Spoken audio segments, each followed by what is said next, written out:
मुसलमान आज जलील क्यों है? मेरे भाइयों, ये मुसलमान वो कौम है जिसे अल्लाह रब्बुल आलमीन ने खैर उम्मत का लक़ब दिया है और अल्लाह ने फरमाया है कुंतुम खैरा उम्मतिन व उखरिजत लिन्नास तअमुरूना बिल मारूफि व तनहौना अनिल मुनकर व तुमिनूना बिल्लाह, कि तुम बेहतरीन उम्मत हो जो लोगों के लिए निकाले गए हो कि लोगों को भलाई का हुक्म दो और बुराई से रोको। यही मुसलमान वो कौम है जिन्होंने निस्फ सदी के अंदर पूरी दुनिया में इनकलाब बर्पा कर दिया था।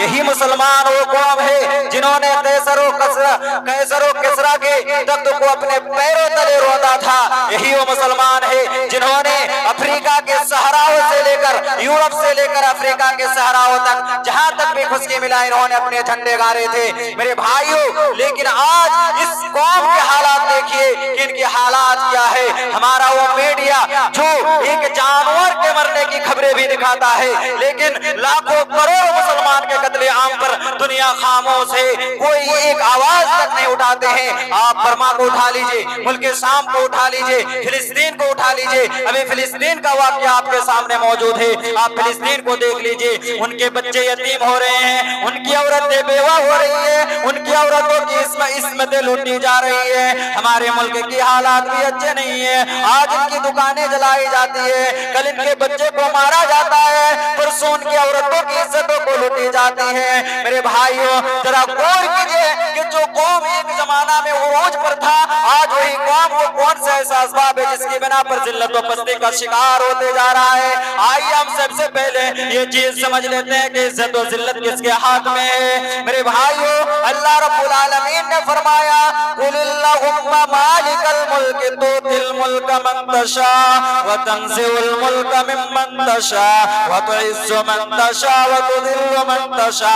ऐ नबी, आप कह दीजिए कि अल्लाह तू मालिकल मुल्क है, तू जिसे चाहता है बादशाह करता है और तू जिसे चाहता है उसे जलील व ख़ार करके छोड़ देता है। तुतिल मुल्क मन तशा, तू जिसे चाहता है लम्हा भर के अंदर उन्हें बादशाह बना देता है और तू जिसे चाहता है एक सेकंड के अंदर फकीर से अमीर बना देता है और किसी को एक सेकंड के अंदर अमीर से फकीर बना देता है। वह तो इज्जो मन तशा, तू जिसे चाहता है इज्जत अता करता है। वह तो जिल्लो मन तशा, और तू जिसे चाहता है जिल्लत अता करता है। बियदिकल खैर, तमाम भलाई अल्लाह के हाथ में है। मेरे भाइयों, इस आयत करीमा से पता चलता है कि इज्जत सिर्फ और सिर्फ हमें जहां मिलने वाली है वो अल्लाह रब्बुल आलमीन के ज़ात के पास है। अगर हमने अल्लाह के अलावा कहीं और जगह इज्जत तलाश करने की कोशिश की तो हमें इज्जत नहीं मिलने वाली है, बल्कि हमें जिल्लत ही मिलेगी। मेरे भाइयों, आज हम दुनिया में जलील हारे रुसवाए मूले और गाजर की तरह काटे जा रहे हैं, जबकि हम एक अल्लाह की इबादत करने वाले भी हैं। हम ला इलाहा इल्लल्लाह मुहम्मदुर रसूलुल्लाह का इकरार करने वाले भी हैं और हम अपने नबी से मोहब्बत का दावा करने वाले भी हैं। लेकिन आखिर वजह क्या है?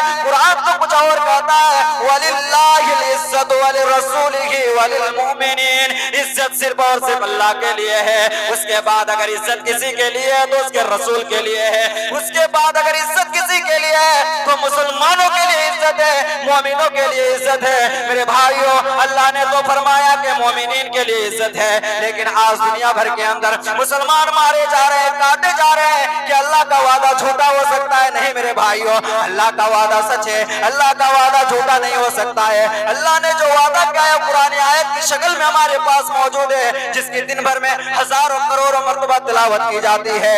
ये अल्लाह का फरमान झूठा नहीं हो सकता। अल्लाह का फरमान पत्थर की लकीर है। अगर वो मदद हमारी शामिल हाल नहीं होती है तो हमारी जिम्मेदारी ये बनती है कि हम अपने अमल में, अपनी शख्सियत पर, अपने गरीबानों में झांक करके देखें कि वो कौन से ऐसा असबाब है जिसकी बिना पर अल्लाह और उसके रसूल ने हमसे वादा करने के बावजूद हमें बेयारो मददगार छोड़ दिया है, हमारा मदद नहीं करता है। जबकि हम मस्जिदों की तामीर भी करते हैं, हम छोटे छोटे मदारिसों की तामीर भी करते हैं और हम कुरान की तिलावत भी करते हैं। मेरे भाइयों, कौन से ऐसे असबाब थे कि माज़ी में हजरत उमर फारूक रज़ियल्लाहु ताला अन्हु ने अपने आधे खिलाफत में फिलिस्तीन को, मस्जिद अक्सा को यहूदियों से छुड़ाया था, ईसाइयों से छुड़ाया था। वो कौन सा ऐसा असबाब है कि माज़ी में सलाहुद्दीन अय्यूबी जैसे शख्स ने फिलिस्तीन को कब्जा किया था और फिलिस्तीन को फतह किया था और मस्जिद अक्सा को यहूदियों से छुड़ाया था। आज उसी फिलिस्तीन के अंदर मुसलमानों पर जुल्म ज्यादती हो रही है और वो कौन? वो मालूम लानत वाले कौम जिस पर अल्लाह ने लानत भेजा है, यहूद की जमात,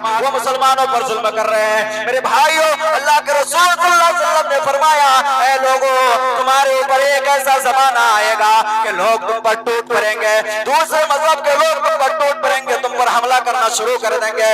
और लोगों ने पूछा, या अल्लाह के रसूल, क्या उस वक्त हमारी तादाद कम होगी? अल्लाह के रसूल ने फरमाया, नहीं, नहनु यौमैदिन कसीर, उस वक्त तुम्हारी तादाद बहुत ज्यादा होगी, बल्कि समुंदरों के झाग के बराबर होंगे। लेकिन उस वक्त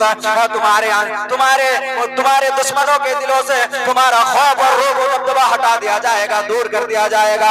लोगों ने पूछा, ये अल्लाह के नबी बताइए क्यों ये ऐसा होगा? अल्लाह के नबी ने फरमाया कि उस वक्त तुम्हारे दिलों के अंदर एक वहन नाम की बीमारी डाल दी जाएगी। लोगों ने कहा, अल्लाह के नबी बताइए ये वहन नाम की बीमारी क्या है? अल्लाह के नबी ने फरमाया, हुब्बुद दुनिया व कराहियतुल मौत, ए लोगों, तुम दुनिया से मोहब्बत करने लगोगे, तुम दुनिया को चाहने लगोगे और मौत से नफरत करने लगोगे।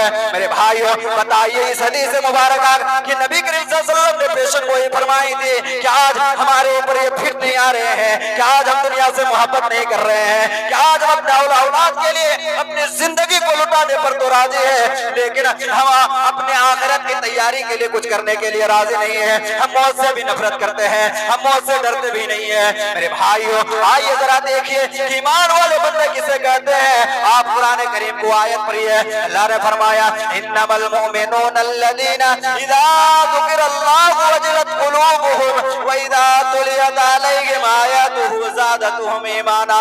अल्लाह ने फरमाया, ऐ लोगों, मेरे मोमिन वाले बंदे तो वही है जब उनके सामने अल्लाह का नाम लिया जाता है तो उनका दिल थर्रा जाता है, उनका दिल कांपने लगता है, उनका दिल लरजने लगता है। मेरे भाइयों, और अल्लाह ने फरमाया, मेरे मोमिन वाले बंदे में मोमिन बंदे तो वही है जब उनके सामने अल्लाह की आयतों को पढ़कर सुनाया जाता है, उन पर अल्लाह की आयतों को तिलावत की जाती है तो उनके ईमान में इजाफा हो जाता है। और फिर अल्लाह ने फरमाया, वाला रब्बिहिम यतवक्कलून, और मेरे मोमिन बंदे तो वो है कि वो सिर्फ और सिर्फ अल्लाह पर भरोसा करते हैं। मेरे भाइयों, देखिए आप बनी इस्राइल का वो 3 शख्स का वाक़या आपने सुना होगा कि 3 आदमी, बुखारी की हदीस है मेरे भाइयों, 3 आदमी अपने घर से निकलते हैं, रास्ते में चलते अचानक बारिश शुरू हो जाती है और वो एक कार में छिपते हैं, पना लेते हैं। अचानक पहाड़ से ऊपर से एक चट्टान आकर उस कार का मुंह बंद हो जाता है। तीनों ने आपस में गुफ्तगू किया, ऐ लोगों, तुमने अपने अपने जिंदगी के अंदर जो भी भलाई का काम किए हो उसे याद करके उसके वास्ते से अल्लाह से मदद मांगो, अल्लाह जरूर तुम्हें पनाह देगा। और आप इन तीनों शख्स के दुआओं में उस नौजवान की दुआ पर गौर कीजिए जिन्होंने कहा था, या अल्लाह, मेरी एक चचेजाद बहन थी, मैं उनसे बहुत ज्यादा मोहब्बत करता था, मैं उन्हें बहुत ज्यादा चाहता था, मैं उनसे शादी करना चाहता था, लेकिन वो मुझसे राजी नहीं है, वो मेरे पास नहीं आती है, वो मुझसे मोहब्बत नहीं करती थी, लेकिन मैं उनसे चाहता था। मेरे भाइयों, वो नौजवान कहते हैं कि मैं उस औरत को, ये 1 साल का जमाना आया, मुख्तसर में मैं कह रहा हूँ कि 1 साल का जमाना आया और लोग, वो औरत परेशान मजबूर होकर और उस आदमी के पास आए और कहा कि ए मेरे भाई, आप चाहे तो मुझे कुछ पैसा दे दे, मैं अपने बच्चों को खिला दूंगा। और उस आदमी ने उस औरत से 100 दीनार पर अपना सौदा कर लिया। लेकिन वो नौजवान कहता है, मैं उस औरत से जना करने का करीब था कि उस औरत ने कहा, या अब्दुल्लाह इत्तक़िल्लाह, तू अल्लाह से डर, ये अल्लाह के बंदे। नौजवान कहते, मैं ये जुमला सुनना ही था कि मैं जना से हट गया और मैं उन्हें उनकी मदद भी कर दिया। मेरे भाइयों, ये है कि जब इनके सामने अल्लाह का नाम लिया गया तो इनका दिल थर्रा गया, कांप गया। वक्त खत्म हो चुका है। और एक चीज बताऊं मेरे भाइयों कि अल्लाह रब्बुल आलमीन ने फरमाया, वला तहिनु वला तहज़नु व अंतुमुल आलौन इन कुंतुम मुमिनीन, के मुसलमानों, तुम ही कामयाब रहोगे, तुम ही सरबुलंद रहोगे, लेकिन शर्त अल्लाह ने लगाया कि तुम मोमिन बनोगे तब ही कामयाब रहोगे। इसका मतलब ये है कि हमारे और आपके ईमान में कमजोरी है। आज जिल्लत व पस्ती की जो मुसलमानों की सबसे पहली वजह है वो है कि मुसलमान पक्का सच्चा मोमिन नहीं है। आज हमें और आपको चाहिए कि हम अपने अंदर वो ईमान पैदा करें जो सहाबा इकराम का ईमान था, हम अपने अंदर वो ईमान पैदा करें जो अंबिया इकराम का ईमान था। तब जाकर देखेंगे कि अल्लाह का वादा हमारी जिंदगी पर पूरा होता हुआ नजर आएगा।